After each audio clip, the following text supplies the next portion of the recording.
Good morning friends, welcome back to my channel Shuvo ব্লগে তোমাদের অনেক স্বাগত। তো আমি এখানে এই যে লেচি করছি।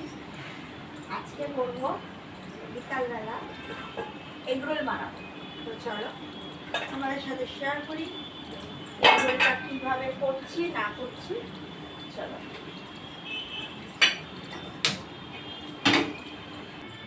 লেচি হয়ে গেছে এত বড় বড়। তো এখানে হচ্ছে শসা পেঁয়াজ কাটা হয়ে গেছে। এই যে চলো কিভাবে করি সেটা শেয়ার করি। ফার্স্ট হচ্ছে এই যে চাকি বেল্লিতে মোটামুটি একটা বেশ দুটো লেচি সমান কিন্তু করতে হবে, ঠিক আছে?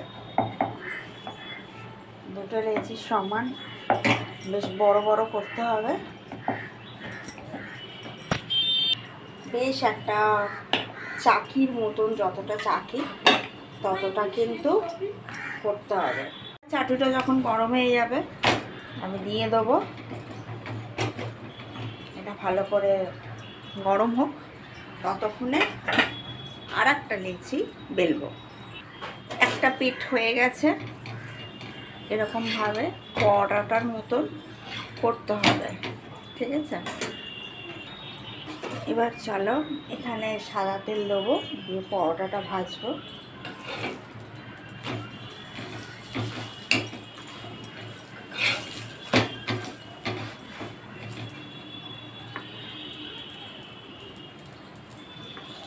একটু বেশি পরিমাণে তেল দিতে হবে যাতে পরোটাটা বেশ ভালো করে ভাজা হয়, মাছ করে।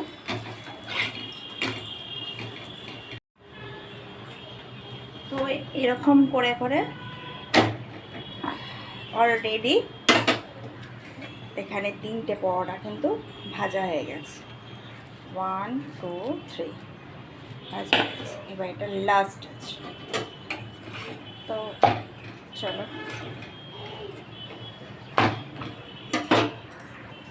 ফার্স্টে কী বলতো, এই মানে রুটিটা টাইপেরটা এটা কিন্তু খুব সুন্দর করে করতে হবে। এটা কিন্তু খুব সুন্দর করে দেখো, আমার যতটা গোল চাটু ততটাই কিন্তু আমি পরোটা বেলছি। গ্যাসটা একটু জোরে করলাম। এবার আবার তেল দেবো, তেল দিয়ে এটা একটু বেশি করে তেল দিতে হবে, দিয়ে ভালো করে করে নিতে হবে।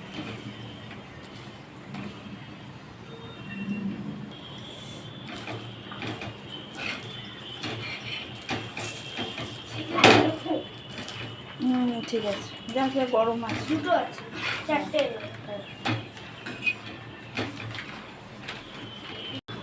তো এবার এখানে আমি একটা একটা করে ডিম দেব।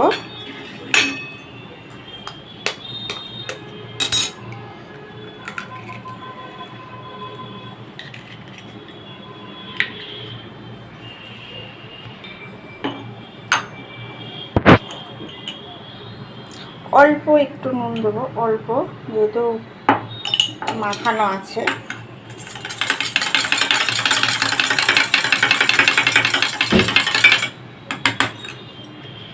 আর এই জায়গাটা একটু তেল দেবো, অল্প হালকা তেল দেবো। চাটু পুরো ফুল গরম। তারপর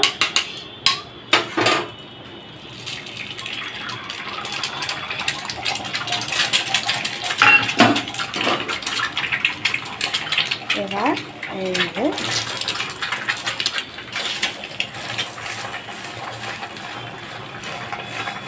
এটা দিয়ে দেবো,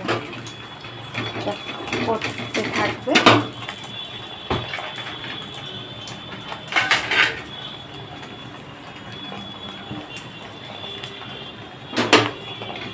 উল্টে দেখতে হবে যে কতটা হলো। এইভাবে 4টে করবো। এবারে হচ্ছে এখানে একটু নুন দেবো, হালকা করে, অল্প করে এটা মাখাতে হবে।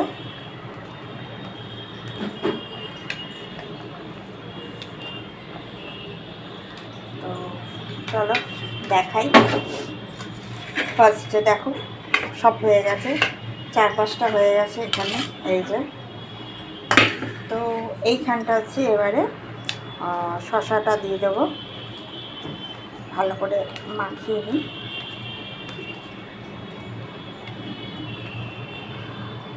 এরকম মতো শসাটা দিয়ে দেবো, সবেতেই দিতে হবে।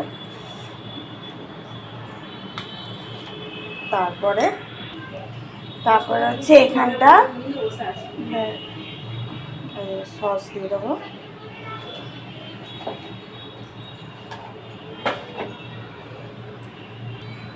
তো এবারে একটু হচ্ছে আমি এখানটা লেবু দিয়ে দিলাম।